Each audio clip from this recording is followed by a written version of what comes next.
Hello student, उन्नति academy बनवाहट में आप लोगों का स्वागत है। आज के वीडियो में हम लोग देखेंगे एक्सरसाइज 8.2 का क्वेश्चन नंबर 3 और 4 10th क्लास का। चलिए शुरू करते हैं।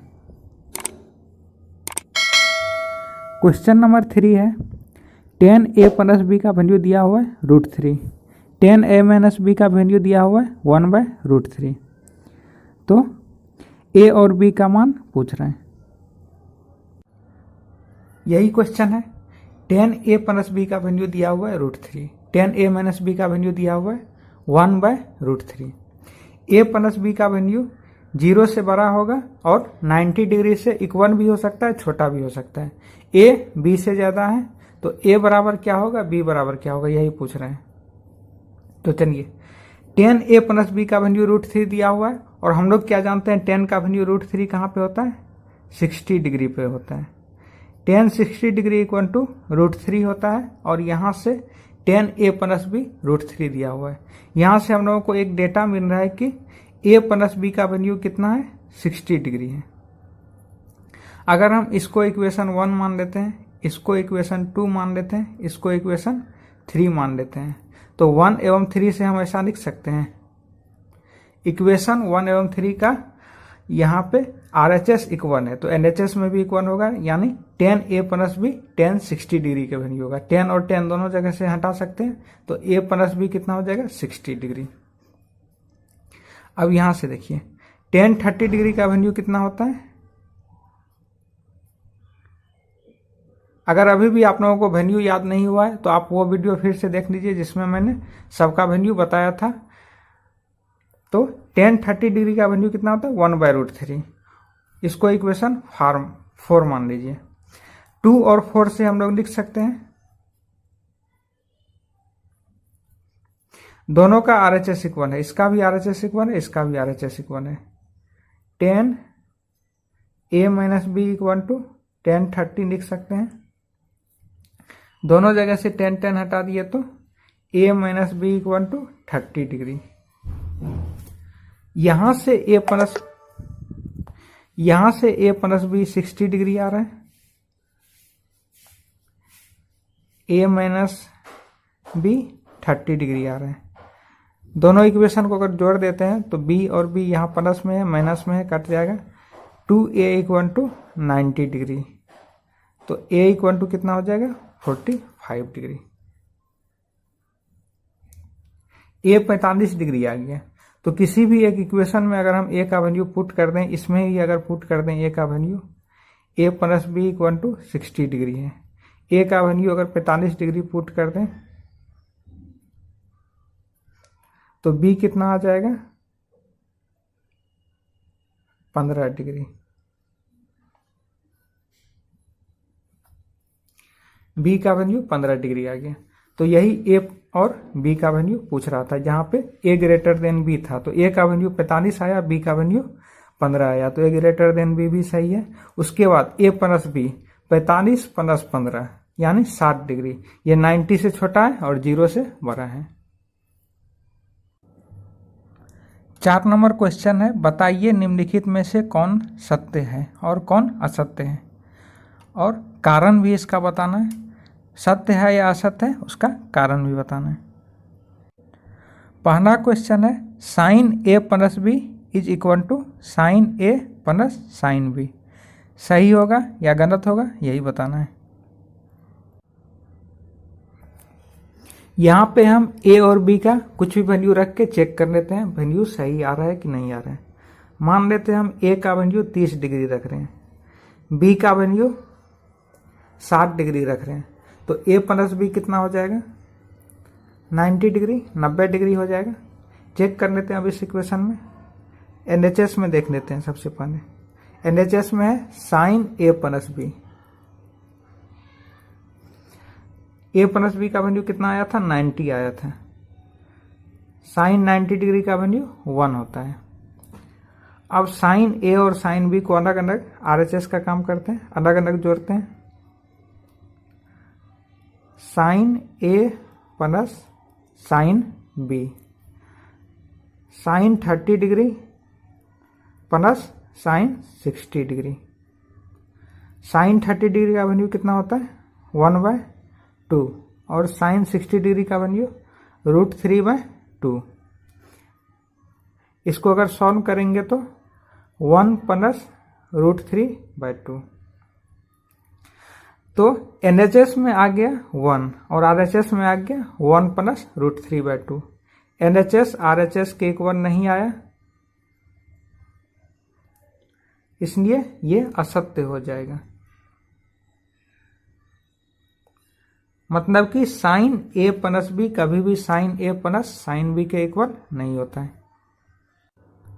दूसरा क्वेश्चन है थीटा में वृद्धि होने के साथ साइन थीटा के मान में भी वृद्धि होता है। ये चेक करना सत्य है या असत्य है। टेबल अगर आप लोगों को याद है तो ये क्वेश्चन बनाने में आप लोगों को जरा भी दिक्कत नहीं होगा। साइन थीटा का वैल्यू क्या होता है? साइन थीटा का वैल्यू 0 डिग्री के लिए कितना होता है 0। 30 डिग्री के लिए कितना होता है 1/2। 45 डिग्री के लिए कितना होता है 1/√2। 60 डिग्री के लिए कितना होता है √3/2 और 90 डिग्री के लिए कितना होता है 1 होता है। साइन 0 डिग्री का वैल्यू 0, साइन 30 डिग्री का वैल्यू 1/2, साइन 45 डिग्री का वैल्यू 1/√2, साइन 60 डिग्री का वैल्यू √3/2, साइन 90 का वैल्यू 1। मैंने बोला भी था आप लोगों को कम से कम साइन थीटा का वैल्यू आप लोग याद कर लीजिए।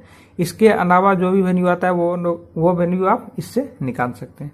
चलिए क्वेश्चन में बोल रहा था थीटा में वृद्धि होने के साथ साइन थीटा का वैल्यू भी बढ़ते जाता है। देखिए थीटा में यहाँ पे वृद्धि हो रहा है 0 से यहाँ पे 30 डिग्री पे आ गया, 30 से 45 आ रहा है, 45 से 60, 60 से 90। थीटा में वृद्धि हो रहा है।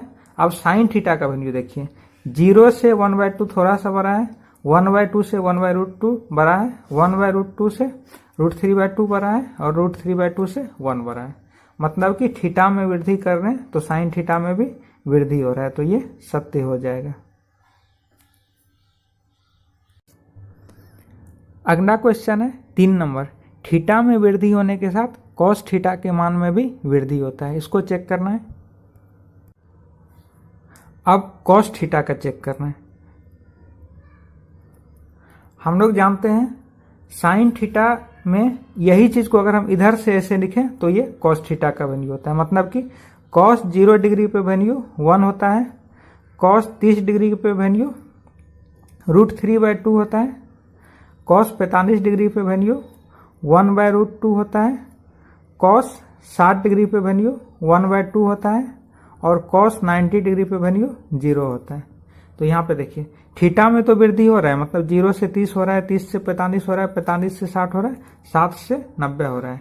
लेकिन यहाँ पे देखिए अगर कॉस थीटा का वैल्यू 1 से √3/2 पे आ रहे हैं तो ये छोटा हो रहा है, फिर √3/2 से 1/√2 पे आ रहे हैं, फिर से छोटा हो रहा है, 1/√2 से 1/2 पे आ रहे हैं, फिर से छोटा हो रहा है और 1/2 से 0 पे आ रहे हैं, फिर से छोटा हो रहा है। मतलब अगर थीटा को बढ़ा रहे हैं तो कॉस थीटा का मान घट रहा है, तो यह असत्य हो जाएगा। मतलब कि जैसे जैसे थीटा का वैल्यू बढ़ते जाता है वैसे वैसे कॉस थीटा का वैल्यू घटते जाता है।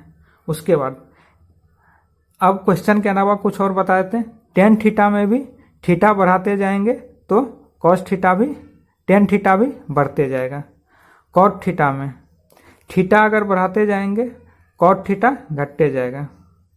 सेक थीटा में थीटा बढ़ाते जाएंगे तो सेक थीटा भी बढ़ेगा। कोसेक थीटा फिर से उल्टा हो जाता है, थीटा बढ़ाते जाएंगे कोसेक थीटा घटते जाएगा। तो चारों का याद कर लीजिए। साइन थीटा बढ़ते रहेगा दोनों चीज, कॉस थीटा एक बढ़ेगा एक घटेगा, टेन में भी दोनों बढ़ेगा, कॉट में एक बढ़ेगा एक घटेगा, सेक में दोनों बढ़ेगा, कोसेक में एक बढ़ेगा एक घटेगा। 4 नंबर क्वेश्चन है थीटा के सभी मान के लिए साइन थीटा और कोस थीटा इक्वल होता है। यह सही है या गलत है यही देखना है। फिर से हम लोग इसी टेबल से देख लेते हैं। इसमें साइन थीटा कोस थीटा दोनों का वैल्यू दिया हुआ है। तो साइन 0 डिग्री का वैल्यू 0 होता है और कॉस 0 डिग्री का वैल्यू 1 होता है, मतलब ये इक्वल नहीं हुआ। अगला वैल्यू के लिए चेक कर लेते हैं। साइन 30 डिग्री का वैल्यू 1/2 होता है और कोस 30 डिग्री का वैल्यू √3/2 होता है, यह भी इक्वल नहीं हुआ। साइन 45 का वैल्यू 1/√2 होता है, कॉस 45 का वैल्यू 1/√2 होता है। तो थीटा के 45 डिग्री वैल्यू के लिए साइन थीटा और कॉस थीटा इक्वल आ रहा है। आगे देख लेते हैं। साइन 60 डिग्री का वैल्यू √3/2 होता है, कॉस 60 डिग्री का वैल्यू 1/2 होता है, यह भी इक्वल नहीं आया। साइन 90 का वैल्यू 1 होता है, कॉस 90 का वैल्यू 0 होता है, यह भी इक्वल नहीं होता है।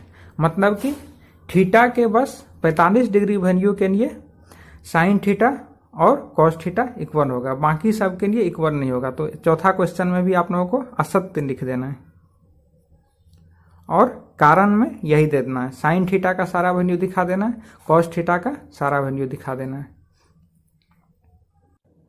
5 नंबर क्वेश्चन है, a = 0 डिग्री पर कॉट a परिभाषित नहीं है, ये सत्य है या असत्य है, ये पूछ रहे हैं। तो आप लोगों को पता है a = 0 डिग्री पे कॉट a का वैल्यू इन्फानाइट होता है। तो आप लोग लिख दोगे यह सत्य है, मतलब सही है। काहे सही है? काहे कि कॉट 0 डिग्री का वैल्यू इन्फानाइट होता है, इसलिए आप लोग लिख दोगे, इसलिए कॉट a = 0 डिग्री पर परिभाषित नहीं है।